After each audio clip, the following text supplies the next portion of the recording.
그분은 이제 치열이 너무 삐뚤삐뚤한 분이셨죠. 너무 삐뚤삐뚤하다 보니까 사람들이 도깨비처럼 보인다, 앞니랑 옆니들도 다 완전 삐뚤삐뚤해서 치료를 해드린 케이스예요. 안녕하세요, 치과왕입니다. 오늘 LG 헬로비전에서 하는 맥미담이라는 프로그램이 있거든요. 혹시 보셨나요? 네, 봤습니다. 네, 그 프로그램 촬영을 하고 왔어요. 어떤 프로냐면 신청자들한테 사연을 받아서 이제 뭐 성형수술도 해주고 아니면 치아 교정도 해드리고 치과 치료도 같이 해드리면서 삶을 바꿔주는 그런 프로그램이거든요. 굉장히 재밌게 촬영하고 왔습니다. 저번에도 이제 한번 촬영했는데 오늘 두 번째로 촬영했어요. 그 김종국 씨랑 솔라 씨 그리고 기우쌤이라고 하는 유튜버 계시는데 이 세 분이랑 같이 촬영을 했고요. 강남에 있는 AB 성형외과 원장님도 계셨어요. 즐거운 촬영하고 왔습니다. 제가 뭐 치과의사 대표라기보다는 아무래도 앞니 치료를 너무 많이 해봤기 때문에 거기에 대해서 믿고 방송국 측에서도 저한테 이렇게 제안을 해주셨고요. 심미적인 부분, 비주얼적인 부분을 개선하는 데 적합하다고 판단돼서 제가 나가게 됐습니다. 그분은 이제 치열이 너무 삐뚤삐뚤한 분이셨죠. 너무 삐뚤삐뚤하다 보니까 사람들이 도깨비처럼 보인다 이런 말씀을 많이 하셨어요. 실제로 보면 송곳니들이 다 엄청 날카롭게 되어 있거든요. 그래서 그런 부분들 좀 개선시키기 위해서 좀 노력을 많이 했고, 앞니랑 옆니들도 다 완전 삐뚤삐뚤해서 위치 자체가 완전히 어긋나 있었어요. 사실 이런 교정을 하면 더 좋긴 한데 교정은 안 하고 싶어 하시고, 그리고 좀 빠른 치료를 원하셔서 무삭제 라미네이트로 치료를 해드린 케이스예요. 일단 성공적이라는 것을 판단하려면 환자분의 삶이 얼마나 개선됐는지 이런 부분들을 좀 말씀드리면 좋을 것 같아요. 지금도 저희 치과에 오시거든요. 기존에는 입을 항상 가리면서 웃으셨는데 지금 보니까 완전 자존감이 올라갔고 입 가리고 웃고 이런 것도 없고요. 삶 자체가 완전 긍정적으로 바뀌었어요. 항상 웃고 있어. 오늘 촬영하고 오신 분도 치아 사이에 틈이 너무 넓어가지고 입 안에 혀가 보일 정도로 그 정도로 넓은 분이셨는데 그대로 있으면 치아 자체도 약해지고 심미적으로도 굉장히 보기 안 좋죠. 이분도 항상 입을 손으로 가리고 웃으세요. 말씀하실 때도 그렇고. 이분도 최소 삭제 라미네이트를 진행을 하면서 치아 사이를 다 메꿔드렸거든요. 이렇게 메꾸면은 기존의 치아가 기능적으로도 훨씬 괜찮아져요. 왜냐면 치아가 다 독립적으로 혼자 이렇게 서 있었어요. 그래서 다 띄엄띄엄 받는 힘이 약하죠. 씹는 힘도 그렇고. 근데 얘네들을 보철물을 통해서 틈을 메꿔주니까 서로 기댈 수 있고 씹는 힘 자체도 훨씬 좋아지고요. 치아 사이에 음식물 끼는 것도 당연히 훨씬 개선됩니다. 그래서 치아 건강에도 훨씬 좋은 치료를 했다고 생각이 돼요. 앞니 요정 아니고 앞니 마법사. 앞니 마법사라고 했지. 앞니를 중점적으로 치료하는 치과가 많지 않다 보니까 앞니에 대해서 조금 고민 갖고 계신 분들이 어느 치과를 가야 되나 이렇게 망설이시는 분들이 많더라고요. 그래서 이런 분들한테 조금 신락 같은 희망을 드리고 싶어서 앞니 쪽에 대해서 조금 공부를 많이 했고요. 환자분들이 갖고 계시는 웬만한 고민사항들은 앞니에 관련된 거는 대부분 다 해결할 수가 있게 됐습니다. 라미네이트도 결국에 보철물인데 라미네이트만으로 해결한 것 뿐만이 아니라 이제 여러 가지 수술적인 치료들이 있죠. 거미스마일이라든가 임플란트도 있고 이런 부분들이 아무래도 앞니에 이루어지면은 아무래도 심미적인 부분이기 때문에 신경을 많이 써야 돼요. 일반적인 치료보다. 근데 이런 분들이 성공적으로 치료가 끝났을 때 굉장히 뿌듯하고요. 특히 예전에 어렸을 때 신경치료 받고 치아가 까매지신 분들이 있어요. 그럼 잇몸까지 다 까매져 가지고 굉장히 스트레스 많이 받으세요. 웃을 때마다 항상 스트레스 받죠. 까매져서. 근데 그런 분들에게도 이제 신경치료 후에 받을 수 있는 미백치료가 있어요. 치아 겉에 바르는 게 아니라 치아 속에다가 미백제를 넣어서 치아 자체를 하얗게 만드는 치료 방법인데 이걸 실활치 미백이라고 부르거든요. 이런 치료까지 해서 잇몸 자체에도 원래 색상으로 돌려드리는 치료가 있는데 이것까지 해서 완벽하게 보철물이 완성됐을 때 환자분의 그 만족하는 모습을 보면 진짜 뿌듯하거든요. 너무 행복한 직업입니다. 앞니랑 관련된 가장 많은 상담이 앞니 사이에 틈이 너무 넓어서 신경 쓰여요. 이게 제일 큰 것 같아요.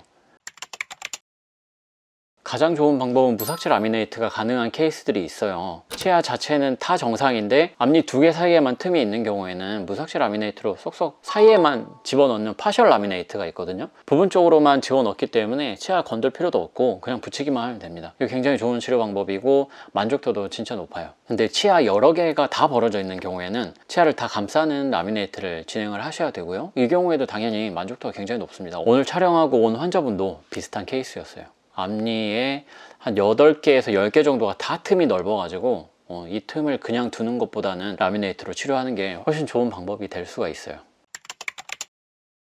이건 사실 제가 치과 의사가 되고자 마음 먹었던 거랑도 좀 관련이 있을 것 같아요. 제가 어렸을 때 사실 아주 큰 덧니는 아니었지만 덧니가 하나 있었거든요. 근데 저는 이게 귀엽다고 생각하고 살았는데 이대로 지내다 보니까 뭔가 치아가 색상도 조금 변하는 것 같고 양치도 잘 안 되는 느낌이고 그런 경향이 있었어요. 그리고 맨날 치과 갈 때마다 잇몸 안 좋다는 소리를 달고 살았거든요. 치과를 다니면서 교정에 대해서 상담도 하고 교정 치료 계획을 잡고 그렇게 진행을 했었어요. 교정을 시작하기 전에 여러 우여곡절이 있었지만 결국엔 교정을 시작했고 교정한 다음에 지금은 좋은 치아를 가지고 있거든요. 이렇게 되다 보니까 저 자체도 삶의 자존감이 굉장히 올라갔고 인생도 더 긍정적으로 보게 되더라고요. 무슨 일을 하든지 좀 더 자신감 갖고 일을 하게 됐고 이런 좋은 기운을 환자들한테도 나눠주면 진짜 보람차겠다라는 생각이 있어서 저는 치과 의사가 됐습니다. 근데 제가 치과 의사로서 이제 살다 보니까 주변에 힘든 환경, 어려운 환경에 있는 분들이 진짜 많다는 걸 느꼈고 특히 저희 어머니께서 봉사활동을 진짜 많이 하시는데 결손가정 자녀들을 돕는 일을 많이 하세요. 그러면서 이 결손가정 아이들이 얼마나 힘들게 살고 있는지에 대해서 많이 들었거든요. 그래서 제가 이 결손가정 아이들에게 좀 힘이 되고 싶다, 그리고 이 삶을 조금 긍정적으로 나처럼 긍정적으로 좀 바꿔주고 싶다 이런 생각이 들어서 지금 적십자와 연락을 해서 결손가정 아이들을 어떻게 하면 도와줄 수 있을지 치료적인 부분으로 좀 도와드리고 싶거든요. 연계해가지고 치료받을 수 있는 부분들은 저희가 좀 치료해드리는 방향으로 저희가 생각을 하고 있습니다. 근데 오늘 또 이렇게 앞니 치료를 어쨌든 하고 그 결과물을 보고 온 거잖아요. 그 결과물을 보는데 진짜 옆에서 봐도 괜찮고 앞에서 봐도 괜찮고, 왜냐면 이분이 너무 밝게 웃는데 너무 완벽하게 치료가 되셔가지고 굉장히 뿌듯하고 마음이 너무 좋았어요. 어쨌든 이분도 좀 힘든 형편에 있는 분이셨는데 제가 이렇게 치료를 도와드렸던 거니까 환자분도 너무 좋아하시고 막 촬영장에서도 너무 신나가지고 춤도 추고 그러시더라고요. 너무 좋았어요. 그래서 앞으로도 죽을 때까지 놓고 싶지 않은 직업이다 이런 생각이 듭니다.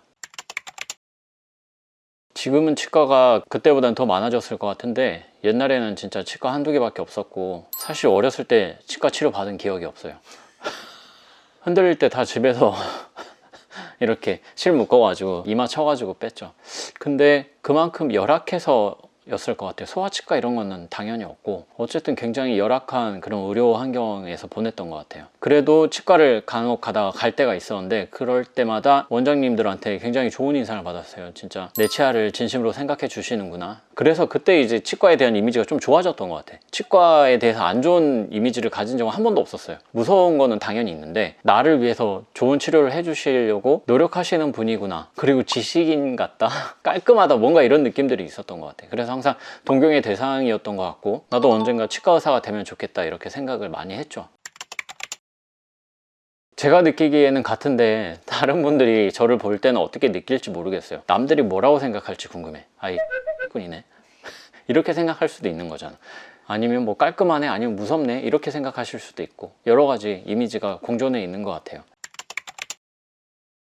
저도 그 부분이 진짜 마음이 아픈데요. 제가 알고 있는 대부분의 치과 의사 원장님들은 절대로 그럴 뿐도 아니거든요. 근데 간혹 가다가 오해가 조금씩 생길 수 있는 것 같아요. 그래서 치과 의사들이 사실 더 많이 노력해야 되죠. 환자분들한테 더 자세히 설명하려고 노력해야 되고 되도록이면 더 소통해야 되고, 그리고 치과에서 이루어지는 진료들이 굉장히 너무 어렵기 때문에 사실 환자들이 즉석에서 이해하기가 거의 불가능에 가까워요. 저도 치료를 많이 받았던 적이 있지만 어떤 치료했는지 저 여태까지 모르고 살았어요. 치과 의사가 되기 전까지. 근데 지금 와서 보니까 내가 그때 이런 치료를 받았구나 싶은 거거든요. 그래서 치과 의사들이 조금 더 많이 노력을 해야 되는 것 같고 저도 그 노력의 일환으로 이렇게 치과왕이라는 유튜브 채널을 운영을 하고 있기 때문에 지금도 많은 분들이 궁금한 거나 의심스러운 부분들을 제 유튜브에다가 많이 남겨주시더라고요. 근데 의심스러운 부분은 사실 치료받고 계시는 원장님한테 여쭤보면 다 자세히 설명을 해 주실 것 같고요. 아무튼 치과왕 자체도 이제 환자분들이랑 더 소통하고 한꺼번에 이해하기 어려운 내용들을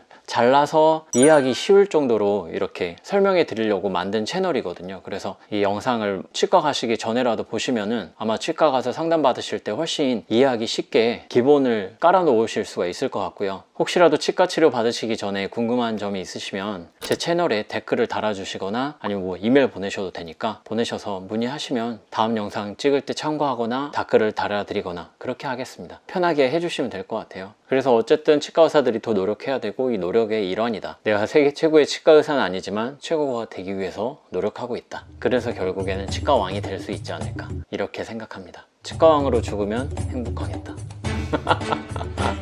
시청해 주셔서 감사하고요. 좋은 치과 의사로 남겠습니다. 감사합니다.